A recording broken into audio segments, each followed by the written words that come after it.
Shalom saudara sekalian, kebenaran hari ini berjudul hanya satu yang menarik. Saudara sekalian, jika kita mau memiliki hidup kekristenan yang benar,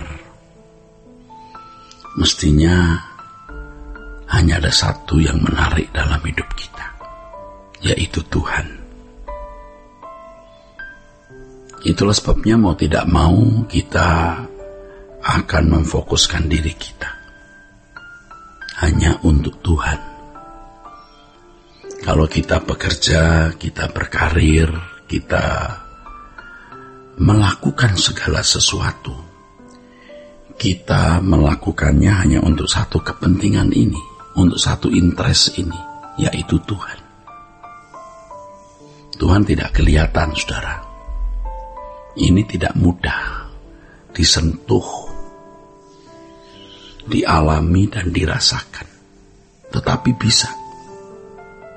Saudara tidak akan pernah menyesal kalau memiliki satu interest ini, karena saudara memiliki harta yang tiada ternilai. Hal inilah yang akan membuat kita takut berbuat dosa.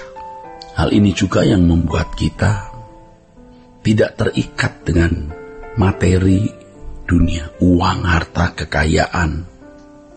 Ya. Hal ini akan membuat hidup kita menjadi simple, tidak kompleks. Tetapi memang dibutuhkan keberanian. Keberanian. Lebih dari sekedar fanatisme, saudara. Tetapi lebih dari ekstrim bahkan. Ekstrim. Jadi ekstrim sekali, fanatik sekali. Kalau kita membaca Alkitab, kita menemukan tokoh-tokoh yang ekstrim sekali terkait dengan hal ini. Artinya mengenai Tuhan ini. Ya, Abraham rela meninggalkan Ur Kasdim. Ekstrim, saudara. Ya, Yusuf rela tidak menyentuh Nyonya Potifar walaupun harus masuk penjara. Sadrak, Mesak, Abednego, Daniel tidak menyentuh makanan yang haram, walaupun itu akan sangat merugikan mereka. Bahkan Daniel rela masuk gua singa demi percayanya kepada Elohim Yahweh. Sadrak, Mesak, Abednego rela masuk ke dalam dapur api demi imannya kepada Elohim Yahweh. Dan yang luar biasa pasti tentu paling hebat adalah Tuhan kita Yesus Kristus yang rela dalam segala hal disamakan dengan manusia, tidak menganggap kesetaraan dengan Allah itu sebagai satu hal yang dia mau pertahankan atau dia mau renggut. Ya, ini contoh-contoh dari kehidupan orang yang tidak memiliki interest apapun kecuali Tuhan. Nah, kita harus punya interest itu. Satu-satunya interest kita itu Tuhan. Sebab seperti yang dikatakan dalam Ibrani 11 ayat yang ke-6, orang yang mencari Allah itu harus yakin Allah itu ada. Dan Allah memberi upah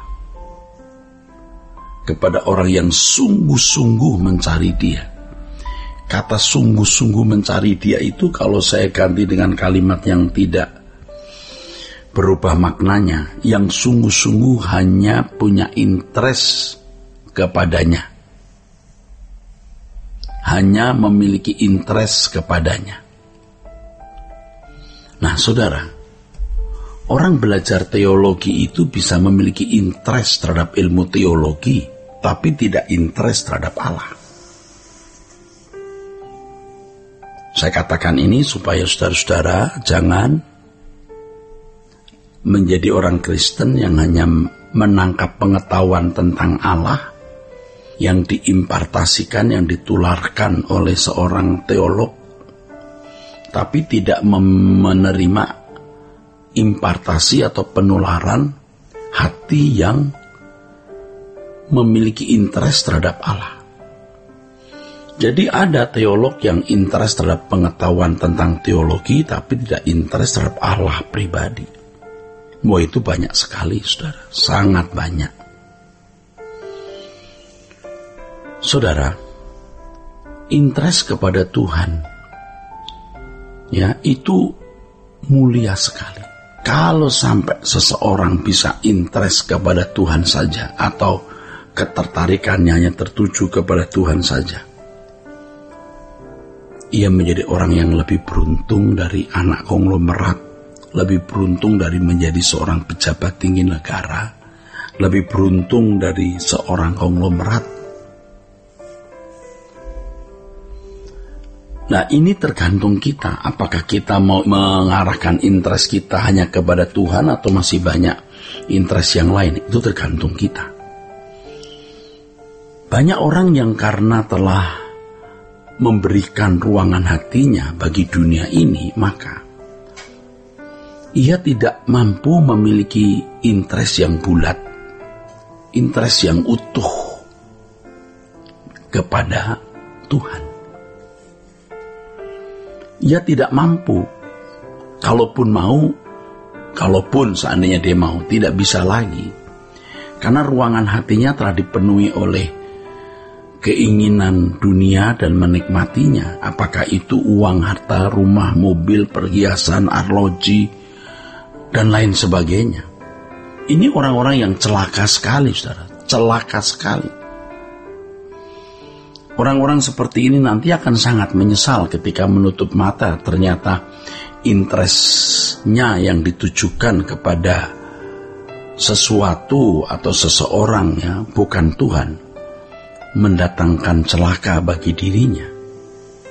Allah yang maha mulia, maha agung, Allah yang layak menjadi satu-satunya objek interest kita, bukan yang lain. Kita harus berani mengatakan kebutuhanku dan kepentinganku hanya Tuhan saja. Dan kalau orang benar-benar interestnya hanya Tuhan, maka orang itu akan sungguh-sungguh berjuang untuk menjadi kudus seperti Allah kudus. Ia tidak akan berani hidup di dalam dosa. Ia tidak akan pernah berani menyentuh hal yang bisa melukai dan menyakiti hati Allah.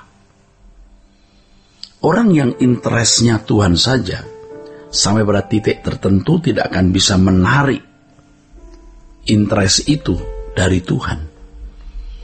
Ia hanya bisa mencintai Tuhan saja dan tidak bisa mencintai yang lain. Nah, titik tidak balik yang positif seperti ini membuat seseorang baru benar-benar mengalami kelahiran baru. Orang-orang seperti ini baru disebut sebagai anak-anak Allah. Orang-orang seperti ini baru layak menjadi mempelai Tuhan. Jadi tidak mudah orang bisa mengalami kelahiran baru itu, saudara. Tidak mudah orang menjadi anak-anak Allah. Jadi bukan secara ajaib tiba-tiba orang bisa lahir baru, atau karena mendengar khutbah lalu mengaku Yesus sebagai Tuhan dan Juru Selamat, kemudian lahir baru. Bukan demikian. Percaya Yesus Kristus selalu jadi anak Allah. Oh, tidak demikian. Harus bertumbuh terus sampai pada titik di mana dia tidak memiliki interest terhadap siapapun dan apapun, sebab interestnya hanya Tuhan dan tentu saja juga kerajaannya. Alami ini dalam hidup saudara. Sola Gracia.